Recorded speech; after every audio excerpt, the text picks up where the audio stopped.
हायवेला दिसणारे हे कंटेनर नक्की जातात तरी कुठे? तुम्हाला कधी हा प्रश्न पडलाय का? आज मी चाललोय JNPT म्हणजे जवाहरलाल नेहरू पोर्ट ट्रस्ट येथे. रस्त्यावर दिसणारे हे कंटेनर देशभरातून एक्सपोर्टसाठी पोर्टवर आणले जातात.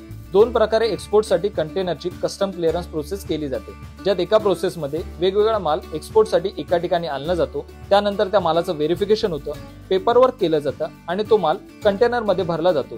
ते झालं की त्या कंटेनरला पोर्टचा सील लावून तो कंटेनर पोर्टवर पाठवला जातो. दुसऱ्या प्रोसेसमध्ये कंपनीमधूनच डायरेक्ट कंटेनर सील होऊनच येतात, म्हणजे सर्व माल कंपनीमधूनच भरून कंटेनर सील करून पाठवला जातो. सेंट्रलाइज पार्किंग प्लाझामध्ये त्याचा सील चेक केला जातो. कस्टमची पूर्ण प्रोसेस केली जाते. प्रोसेस झाली की हे कंटेनर एका लाईनमध्ये पोर्टवर पाठवले जातात. तिथे असे कंटेनर जहाज म्हणजेच वेसलमध्ये भरले जातात आणि मग ते परदेशात पाठवले जातात. दुसऱ्या देशातून आलेले कंटेनर याच पद्धतीने कस्टम क्लिअरन्सची प्रोसेस करून इम्पोर्ट केले जातात.